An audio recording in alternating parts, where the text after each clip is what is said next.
What is the dumbest mistake you've made at work? Story 1. Was giving a presentation to 300 plus people and rested my arm on top of the podium in a spot where there was a button that turned the entire system off, taking approximately 10 minutes to reboot and get my presentation back up. 2 minutes into talking again, I did it again. Story 2. I'm an assistant. My second week on the job, I took my boss's $2,000 personal computer to get repaired. When I was bringing it back to his house, I dropped it and cracked the screen. Thank God it was a small crack, and my boss is the chillest person on the planet. I genuinely thought I was going to get fired, but instead, he just happily started using it again and said it was no big deal since it still worked. Story 3. This one makes me laugh when I think about it. I was 16 pushing grocery carts outside a grocery store. Lot attendant was my title, and my job was to make sure chaos didn't break out in the parking lot. But I also had some other duties like taking out trash, emptying ashtrays, and doing a few other little odd jobs around the store. One day a woman taps me on the shoulder in the store and says, "I'm sorry, but my kid just threw up over that display." She points at this display of Entenmann's snack cake that was freestanding in between some aisles. And I can see that this toddler had clearly projectile vomited all over it. There was some on most of the boxes. And I think I'll handle this. So I scoop up all the boxes, take them out to the dumpster, and throw them all away. And as I'm dusting my hands off and congratulating myself on being so helpful, a manager was like, "What did you just do?" And I said, "I cleaned up a big mess, a kid threw up on everything." And he said, "Yay, but you can't just throw a whole display away. There's a process. Inventory. We have to report these losses." I said, "I push shopping carts, man. I don't know anything about any of that." And he let out a long sigh and said, "This isn't going to be fun for either of us." Then he lowered me by my ankles back into the dumpster, and I had to fish out all the snack cake boxes covered in child vomit and then learn how to scan them through some kind of computer. And in case you're wondering, I haven't eaten an Entenmann snack cake since. Edit. Fixed a typo. Story 4. Was on vacation and my boss told me to push a script another employee wrote before he quit. I was at Disneyland and didn't bother looking at it and just pushed it. Needless to say, the former employee locked all our computers, 25000 of them. They tried to pin it on me, but in the end, my boss got in trouble for forcing me to work while I was on vacation and without any time to prepare. Story 5. Not me, but a middle-aged female in another department was unmuted while taking a massive dump and loudly taking a personal call on her cell. All 265 people on the call could hear her answer the phone and start talking about whatever while hearing the distinct sound of pee followed by farts and plops. Despite the CEO and the group directors all calmly, at first, telling her to please mute before the panic started to set in. She thought she was muted the entire time and had the volume set so low she couldn't hear people yelling at her, so she could instead be on her own call. It was almost 5 minutes into the call when we could hear the toilet paper rolling in the dispenser that she went dead quiet and left the meeting a second later. This was also not a work-from-home position either. Story 6. Large printer. One of those office units? Well, it had a manual switch to go between 220 and 110 voltage. Halfway around the world, and coworker forgot to change the switch to the correct voltage and fried the power supply. It's going to take a week to get a replacement unit, but my coworker need to depart to go to his wedding. So a week later, I fly out to finish this guy's job and install the new unit. I forget to check the voltage and fry it again. Oops. A lady at work replied to a promotion notice with, "This bitch don't work at all, just takes credit for our work." Sent it as reply all. Story 7. Put an adrenaline needle through my thumb. I was basically messing around with returned stock at a pharmacy whilst destroying old medication. Our old-fashioned pharmacist owner would always prime the adrenaline injectors and stab them into the wall to get rid of the liquid before disposing of it. I stupidly tried doing this myself one day, but I squeezed the wrong end as I tried to prime it, and it ended up going right through my thumb and out the other side, popping through my thumbnail. Felt like such an idiot. The needle wasn't actually used. It was just out-of-date stock that a patient had returned. I still think about what could have happened quite often nearly 15 years later. Story 8. Worked in a mental hospital as a janitor. Been there for about a week when someone said I needed to clean a part I've never cleaned. It was a wing that had a security desk and locked door. Halfway, though, mopping the floor, the Empire place locks down because one of the violent patients got out since I didn't know I had to lock the door, and the security guy was out to lunch. That ward was an isolation ward for violent people who were there on court order or sentenced there. Thankfully, the guy who got out just went to the day room and turned on the TV. When the nurses said he had to go back, he did. The janitor that did that ward was off sick, and I've never even been to that side of the hospital before. Wasn't told of any special rules or anything. Story 9. Work in payroll.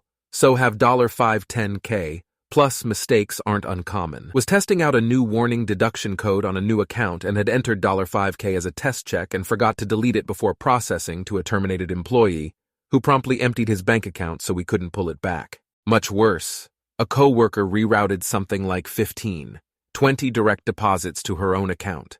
It's all super traceable with username timestamp records of every single change, so she was promptly fired and I believe arrested. Story 10. I accidentally took down a small network for a church. I was eating a donut and looking at a workstation screen trying to solve an issue. The staff at this site were weird about turning off monitors to save electricity.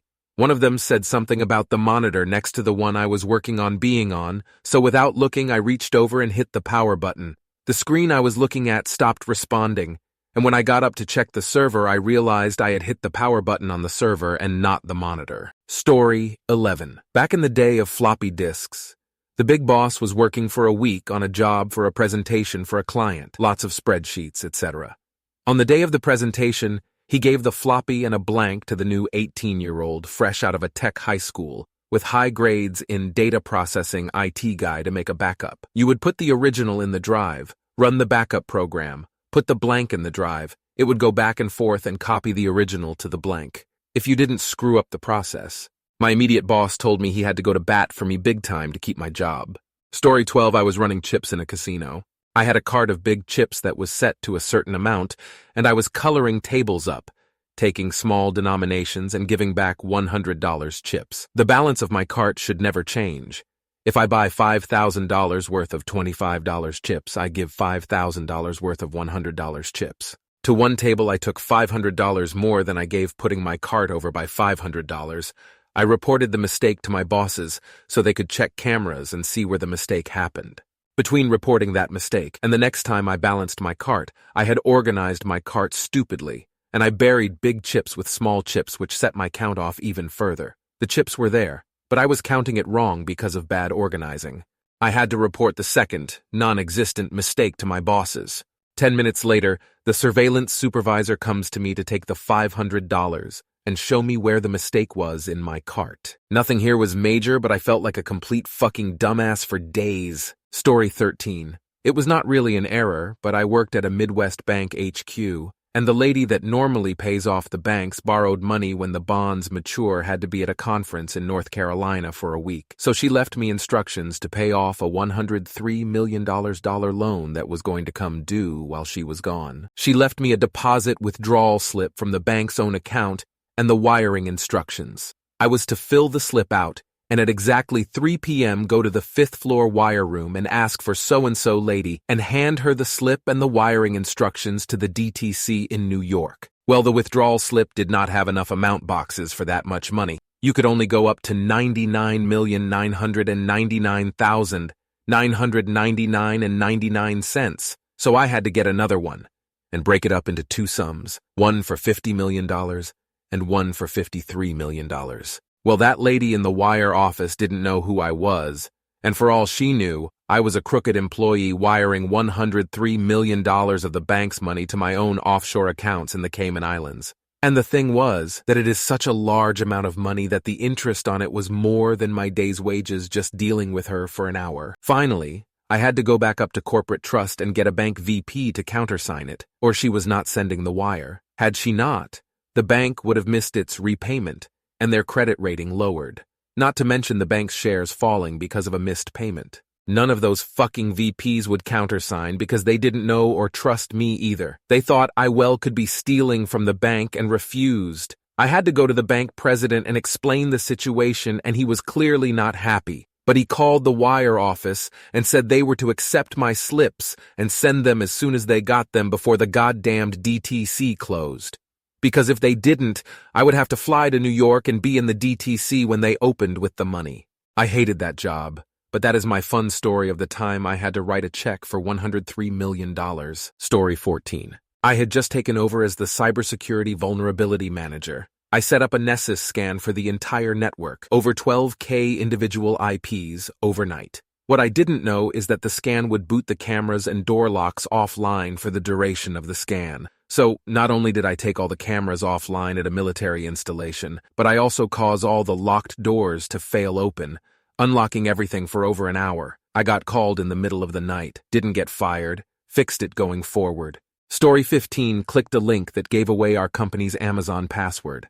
The next day we started getting asked for updates on their PlayStation, Xbox, TV, iPad order. We sold power tools. I owned up to it. The other 10 people who answered emails were shown the same email. 8 of them said they would click it, 1 said they would ask for more details, 1 said they knew it was fake, and that's why I didn't get sacked. On the other hand, saved the company thousands of pounds because I found out they were selling very expensive tools for a $5, so swings and roundabouts. Story 16. Informing my peers that the leadership were all diagnosed mentally handicapped. Turns out this shouldn't be public knowledge for employees of a company and constitutes removing a home's financial security. We had 50, 70 temporary hires let go over years of our new hiring system. The hiring was based on numbers, but new recruits were mandatorily moved to multiple positions throughout the plant. This meant that no person could come within 50% of hireable numbers because the system prevented the necessary time. When I brought this up, as corporate staff, I was instantly fired without warning. My badge just didn't work to get into the building anymore, and I received an email. Story 17. Okay, I work at an engineering firm. One of my duties is preparing what are called RFI, Request for Information packages. Boss asked me to prepare one for an airport project. I won't say which one, but I will say it's a major airport. Anyway, I get the package ready to send off to the client. I had accidentally put the wrong state license stamp on the package. Anyway, a week later, the boss called me into his office. Apparently, that one little mistake set off a truly massive chain reaction that had tons of people pissed at me, including the clients, the county, the airport authority, the FAA, the TSA. The list goes on and on. I literally had no response, other than to do something stupid like the Homer Simpson "it's my first day" defense. Story 18. With 1K comments already, no one is ever going to see this, so here it goes. I was a support tech for a company that had a lot of outsourced employee in India. For some reason, probably sharing accounts, they never remembered their passwords. Instead of doing it right, someone wrote a wheel acrobat that called our DB2, old database, and updated a specific account with a known password. At some point, management wanted to know how often this was happening and who it was being used for. I took the time to add logging. I wanted to capture the entire update message in the log, but misused the pipe character, vertical bar. In DB2, the pipe adds words together while in shell, it logs to a file. I did this change on a Friday. We had someone call for their password to be reset to the known right, as I was about to leave.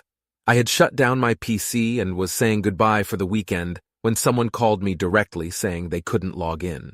Basically, my script did an update without a where clause on a production DB on the password table. This means I reset every user login at the same time. The only good news was that it was to a known password. We had great audit tables, so I got it fixed 64K updates later. But to this day, I fear having to manage any database where passwords are held. Story 19. I was working on email notifications for a client. For some reason, the query that triggered the notification was not working, so no emails were going out. I thought I knew what was wrong, so I decided to implement it quick in the live system instead of in development. Unfortunately, the fix didn't work, and the emails were still not firing. Stupid me, forgetting I was in the live system, started poking around with some basic test changes to the query just so I could get more information from the logs to track the issue down. The adjusted query created a situation where it would match every user from the user table to every possible combination of records in 2 other tables, and would try and send emails for every possible instance.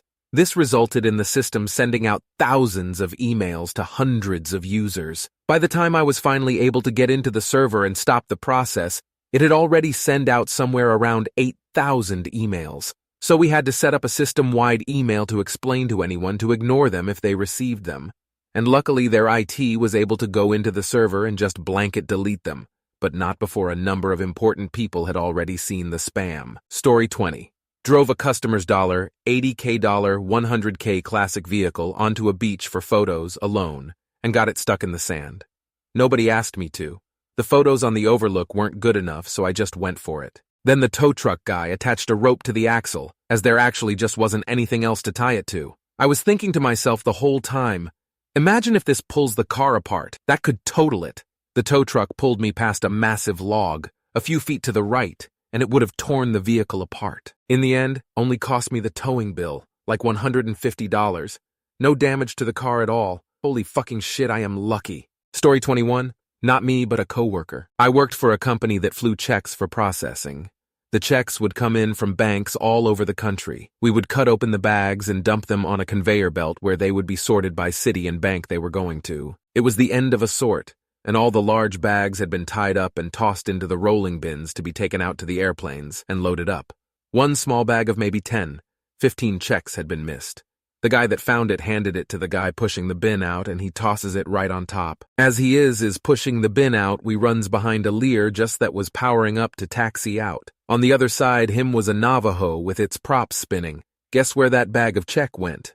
They made the guy pushing that bin out, the guy who gave him that little bag, and a couple other unfortunate bastards pick up all the little pieces of checks from behind the Navajo and tape them back together. Story 22. On the fourth day of a week-long photo shoot, I was instructed to back up the photos we took that was still saved on my boss's laptop. I took out 2 identical-looking external drives from my his bag, plugged them into the laptop and electrical socket. After moving the files, I deleted all the files from the laptop for another day of shoot. I hate untidy packed bags, so I unplugged all the cables from the drives and wound them, then put them neatly back into the bag. Next morning, my boss wanted to review the photos, so I took the drives out, then plugged the cables back in. One thing I did not realize was that the drives required its own specific power brick, as they were different file capacity. I used the brick for the larger capacity on the smaller drive and fried it. We lost nearly 4 days of work, and I had to look for another job.